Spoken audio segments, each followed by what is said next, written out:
നിങ്ങൾ വീട്ടിലേക്കാണോ? ആണെങ്കിൽ ഞാനും വരാം. എന്താ അല്ലേ? അതെ ആണ്. എന്നാ കേറൂ. താൻ എന്നോട് ക്ഷമിച്ചോ? നിങ്ങളോട് ക്ഷമിച്ചാൽ മാത്രമേ നിങ്ങളുടെ വീട്ടിൽ വരാൻ പാടുള്ളൂ എന്നുണ്ടോ? ഞാൻ വർക്ക് ചെയ്യുന്ന ഓഫീസിൽ നിങ്ങളെല്ലാം അറിയിച്ചു. പകരം ഞാനെല്ലാം അറിയിക്കേണ്ടത് നിങ്ങളുടെ കുടുംബത്തിനല്ലേ? അതിനാ ഇപ്പം നമ്മൾ പോകുന്നത്. ഗംഗ, ഞാൻ മോശമാണെന്ന് അറിഞ്ഞുകൊണ്ട് എൻ്റെ കുടുംബത്തിൽ വിശേഷിച്ചൊന്നും സംഭവിക്കാൻ പോകുന്നില്ല. പക്ഷേ തന്നെക്കുറിച്ച് അങ്ങനെയൊന്ന് കേട്ടാൽ അവരത് സഹിക്കില്ല. അത്രയ്ക്കും അവർ തന്നെ സ്നേഹിക്കുന്നുണ്ട്. നല്ല സുഹൃത്തുക്കൾ തമ്മിൽ രഹസ്യങ്ങൾ പാടുണ്ടോ? എന്താ നിങ്ങളുടെ അഭിപ്രായം? പാടില്ല. പത്മ, മഞ്ജു, വിഷ്ണു ഇവരൊക്കെ എൻ്റെ നല്ല ഫ്രണ്ട്സ് അല്ലേ? അപ്പോ അവരോട് എനിക്ക് യാതൊരു രഹസ്യവും പാടില്ലല്ലോ. വരൂ. ഓക്കെ, താൻ എന്ത് തീരുമാനം എടുത്താലും ഞാനത് അംഗീകരിച്ചേ പറ്റൂ. ഞാൻ ശിക്ഷ അറിയിക്കുന്നുണ്ട് തന്നിൽ നിന്ന്.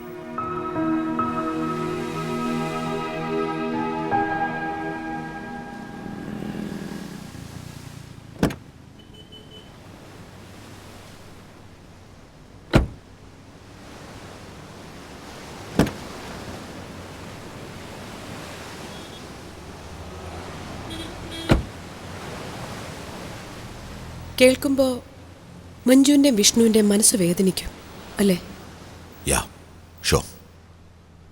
അവരുടെ മനസ്സ് വേദനിച്ചാ നിങ്ങൾക്ക് വേദനിക്കോ? ഇപ്പോൾ വേദനിക്കും. നീ കാരണം ഞാൻ ചിലത് ചിന്തിക്കാൻ തുടങ്ങിയിരിക്കുന്നു. എൻ്റെ ജീവിതത്തിൽ ഇതുവരെ ഇല്ലാത്ത ചിലത്.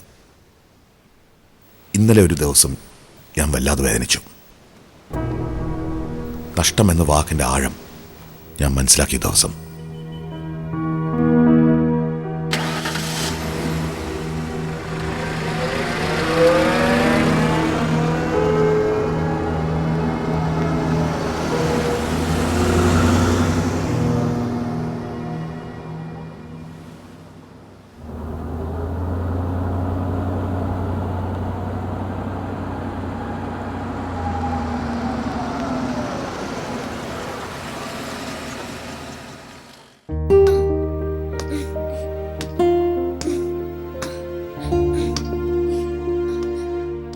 വിഷ്ണു, നീ നോക്കി കളിക്കേ. ചേച്ചി നോക്കി കളിച്ചാൽ മതി. ഞാൻ എടുക്കാം. വേണ്ട വേണ്ട, ഞാൻ എടുത്തോളാം.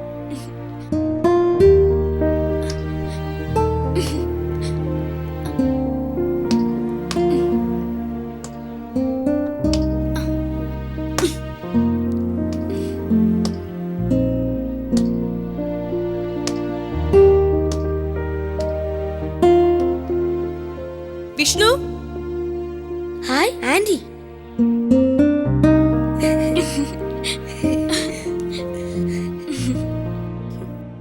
ഭയങ്കര കളിയാണല്ലോ രണ്ടുപേരും. പഠിത്തമൊക്കെ കഴിഞ്ഞു? ആന്റി അല്ലേ പറഞ്ഞത് എന്നും കുറച്ചു നേരം കളിക്കണമെന്ന്. അത് പെട്ടെന്നങ്ങ് പ്രാക്ടിക്കൽ ആക്കിയോ? ഇവരിപ്പോ ആന്റിയുടെ ടൈം ടേബിൾ അനുസരിച്ച് എല്ലാം ചെയ്യുന്നത്. ചെക്കൻ എന്തോരം പടം വരച്ചെന്നറിയാമോ? ആണോ? മിടുക്ക്. ആന്റി നോക്കാട്ടോ. വാ നോക്ക്, നന്നായിട്ട് വേർതിരിക്കുന്നല്ലോ. വേർക്കുന്ന ഒരു തരത്തിൽ നല്ലതാ.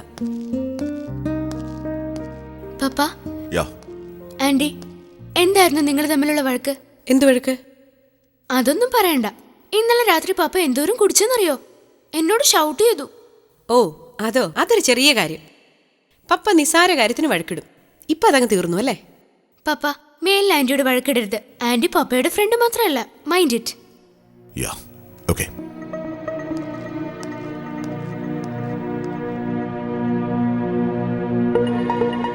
ആന്റി, പപ്പ എന്തെങ്കിലും പറഞ്ഞാ അത് കാര്യമാക്കണ്ട. ഏയ് അങ്ങനൊന്നുമില്ല. ആന്റി വന്നതിന് ശേഷം പപ്പയ്ക്ക് മാറ്റം ഉണ്ടായത്. ആ പിന്നെ മമ്മിയുടെ ചേച്ചി വന്നിട്ടുണ്ട്. മമ്മിയുടെ അമ്മയുടെ ചേച്ചിയുടെ മോള് ഇടയ്ക്കിടയ്ക്ക് വരും. വലിയ ഉപദേശ. ആന്റിയെ പോലൊന്നുമല്ല, ഞങ്ങൾക്ക് ഇഷ്ടമല്ല. ഏയ് അങ്ങനെയൊന്നും പറയാൻ പാടില്ല. എല്ലാവരിലും നല്ല ക്വാളിറ്റീസ് ഉണ്ടാവും. അതാണ് കണ്ടുപിടിക്കേണ്ടത്. ആന്റിയുടെ ചിത്രം കാണണ്ടേ? പിന്നെ കാണണം. എടുത്തോണ്ട് വാ. ഇപ്പൊ കൊണ്ടുവരാം. മമ്മിയുടെ മമ്മി കിച്ചണിലുണ്ട്. വാ.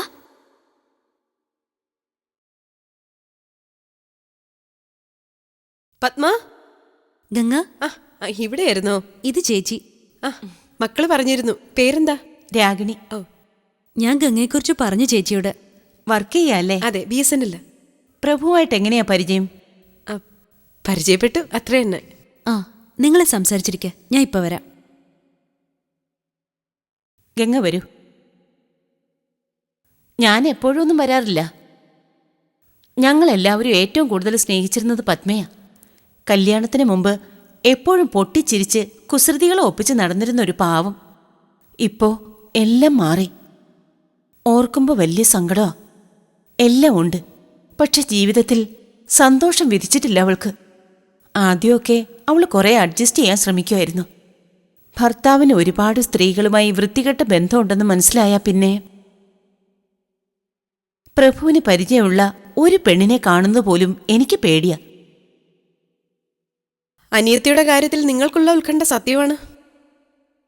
ഇവിടെ ഗംഗയ്ക്ക് നല്ല സ്വാതന്ത്ര്യമുണ്ട്, മക്കളും പറഞ്ഞു എന്നോട്. അത് പത്മയെ വേദനിപ്പിക്കുന്ന രീതിയിലാവരുത്. എന്നെക്കുറിച്ച് നിങ്ങൾക്കൊന്നും അറിയില്ല. ഞാൻ പരിചയപ്പെടുന്നവരാരും വേദനിക്കാതിരിക്കാൻ ഞാൻ ശ്രദ്ധിക്കാറുണ്ട്. അല്ല, ഞാൻ പറഞ്ഞൊന്നു മാത്രം.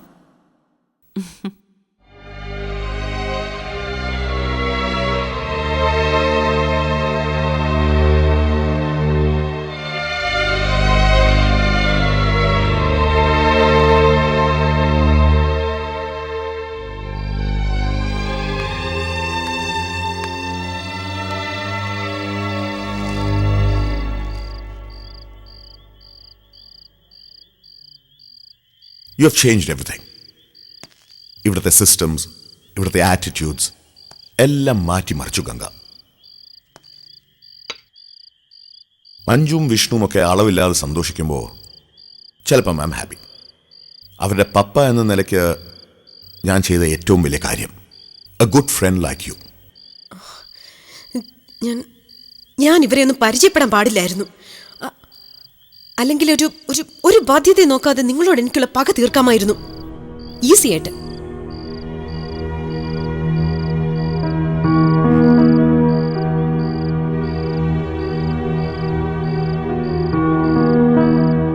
സ്റ്റിൽ ഇപ്പോഴും ഗംഗ അങ്ങനെ ചിന്തിക്കുന്നു. യെസ്, ഞാൻ ആരോട് അടുക്കുമ്പോഴും നിങ്ങൾ പേടിക്കണം. ബിക്കോസ് എന്റെ ജീവിതം നശിപ്പിച്ചത് നിങ്ങളാണ്. എനിക്ക് അവകാശമുണ്ട് തിരിച്ചെന്തും ചെയ്യാൻ, ഇല്ലേ?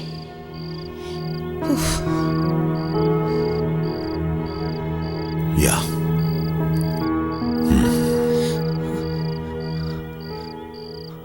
അളവ് വിട്ട് നിങ്ങളെ സന്തോഷിക്കാൻ പാടില്ല. അതെന്റെ മനസ്സ് സഹിക്കില്ല.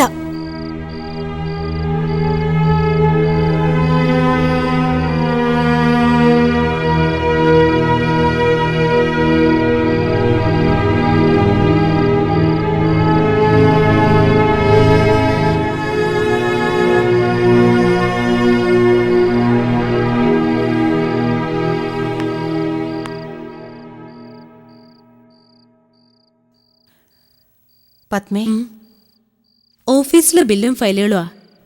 വൈകുന്നേരം സ്റ്റാഫ് എല്ലാം കൂടി എത്തിക്കും. എൻ്റെ ഒപ്പ് വീണാലേ കാര്യം നടക്കൂ. ഭർത്താവിന് തോന്നിയതല്ല, അമ്മായിയച്ഛന് തോന്നിയ പുണ്യം. ആ പെണ്ണ് പോയിട്ടില്ലല്ലേ ഗംഗ? ഇത് ശരിയാണെന്ന് തോന്നുന്നുണ്ടോ നിനക്ക്? എന്നും വിചിത്രമാണ് ഇവിടുത്തെ കാര്യങ്ങൾ. ഇപ്പതാ വേറൊന്ന്. നിനക്ക് സമാധാനമായിട്ട് ഇവിടെ എങ്ങനെ ഇരിക്കാൻ കഴിയുന്നു എനിക്ക് മനസ്സിലാവുന്നില്ല. ഭർത്താവ് മദ്യപിക്കുന്നതിൻ്റെ കൂടെ ഒരു സ്ത്രീ, അതും ഒരു ചെറുപ്പക്കാരി. ഇവിടുന്ന് പോയിട്ട് എന്തൊക്കെ ചെയ്യുന്നു, ആരുടെ കൂടെയൊക്കെ നടക്കുന്നു എനിക്കറിയില്ലല്ലോ. അതുകൊണ്ട് ഗംഗ മോശമാണെന്ന് എനിക്ക് തോന്നിയിട്ടില്ല. തോന്നില്ല. ഇപ്പം ആരെ കണ്ടാലാ ഒറ്റ നോട്ടത്തിൽ തിരിച്ചറിയുന്നത്? പത്രങ്ങളിൽ കാണാറില്ലേ നീ? പ്രശ്നക്കാരികളായ പെണ്ണുങ്ങളൊക്കെ എത്ര സ്റ്റൈലില്ല. നീ എന്തു പറഞ്ഞാലും ശരി, ഇത് അനുവദിച്ചു കൊടുക്കാൻ പാടില്ല. നിന്റെ മക്കള് കാണുന്നില്ലേ ഇതൊക്കെ? അവരെന്താ കരുതുക? അവർക്കും ഗംഗയെ ഇഷ്ടമാണ്. അതുകൊണ്ട് പത്മേ, നിനക്ക് പോലും തടയാൻ കഴിയാത്ത വിധത്തിൽ ഒരാൾ ഈ കുടുംബത്തിലേക്ക് നുഴഞ്ഞു കയറുക എന്ന് പറഞ്ഞ നാളെ നിന്റെ ഭർത്താവുമായി ആ പെണ്ണിന് എന്തെങ്കിലും തെറ്റായ റിലേഷൻ ഉണ്ടെന്ന് വന്നാ? എനിക്ക് വിശേഷിച്ചൊന്നും തോന്നില്ല. എത്രയോ പേർ എത്രയോ കഥകൾ ഞാൻ കേട്ടു. ഭർത്താവാണ്. പക്ഷേ ഞങ്ങൾ തമ്മിൽ ഒരുപാട് ദൂരമുണ്ട്. പുറത്തു നിന്നും വരുന്ന ആരുടെയെങ്കിലും മുമ്പിൽ വെച്ചല്ലാതെ ആ മനുഷ്യനോട് ഒരു വാക്ക് പോലും സംസാരിക്കാൻ എനിക്കിഷ്ടമല്ല. ഇഷ്ടം പോലെ ചെയ്യട്ടെ.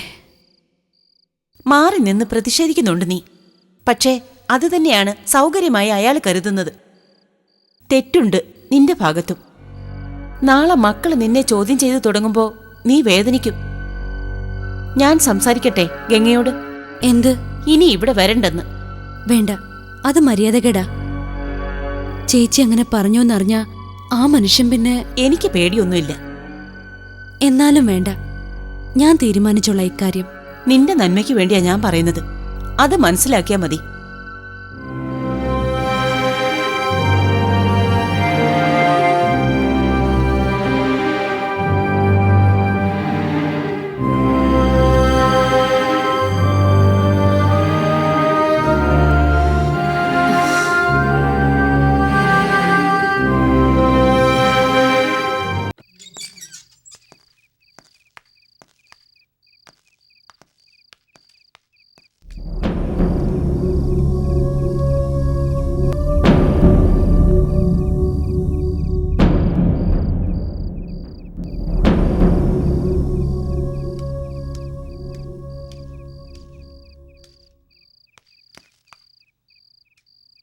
താൻ കൈമൾ സാറിനോട് പറഞ്ഞത് സത്യമാണോ?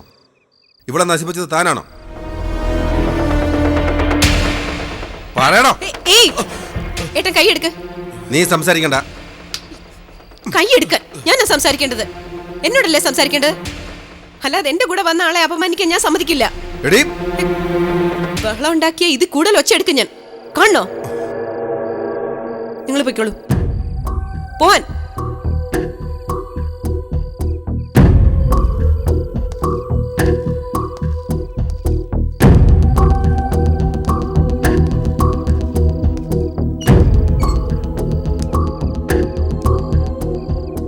ഇപ്പൊ പൊയ്ക്കോ. പക്ഷേ തെരഞ്ഞ മുന്നിൽ വരും ഞാൻ. എന്താ അറിയേണ്ടത്? ചോദിക്കേ. അതെ, കൈമൾ സാർ പറഞ്ഞ സത്യം തന്നെയാ. ഇപ്പൊ ഇവിടെ ഇറങ്ങിപ്പോയ മനുഷ്യൻ തന്നെയാ പണ്ട് എന്നെ കാൽ കയറ്റിക്കൊണ്ടുപോയി നശിപ്പിച്ചത്. എടീ, അവനെ കണ്ടെത്തിയ കൊത്തി നുറുക്കാൻ നടന്നവനല്ലേടി ഞാൻ. ഈ വിവരം അറിഞ്ഞപ്പോ ആ നിമിഷം അകത്തേറി വാതിലടച്ചതാ അമ്മ. ആ പാവൻ ചത്തോ ജീവിച്ചിരിപ്പുണ്ടോന്ന് അറിയില്ല. എന്തിനാണ് ഇനി ജീവിച്ചിട്ട്? ഇത്ര നെറുകെട്ടവളായി പോയലോടി നീ. ഭാര്യയും മക്കളുള്ള അവന്റെ കൂടെ കുഴഞ്ഞാടി നടക്കുന്നത് എന്തർത്ഥത്തിലാ? എന്തെങ്കിലും ചെയ്തവനെ കൊന്നിട്ട് വന്നിരുന്നെങ്കിൽ നിന്നെ ഓർത്ത് അഭിമാനിക്കുമായിരുന്നു ഞങ്ങള്.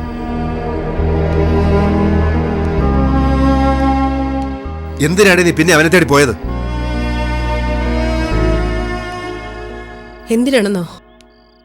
എന്നോട് പറഞ്ഞിട്ടില്ലേ എല്ലാരും സാമർഥ്യം ഉണ്ടെങ്കിൽ അയാളെ കണ്ടുപിടിച്ച് കൊണ്ടുവന്ന് മുന്നിൽ നിർത്തി തരാൻ? അന്നൊരു ശവം പോലെ ഞാൻ എല്ലാവരും കേട്ടു. മുഖമുയർത്താതെ നടന്നപ്പോഴും ഞാൻ തേടിയിരുന്നു അയാളെ. ഇപ്പോ എനിക്ക് വേണമെങ്കിൽ അയാളെ കൊല്ലാം.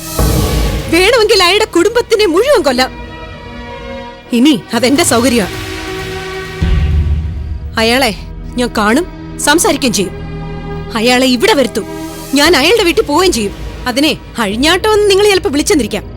കാരണം നിങ്ങൾ കരഞ്ഞതൊക്കെ എന്നെ കാണിക്കാൻ വേണ്ടി മാത്രമാണ്.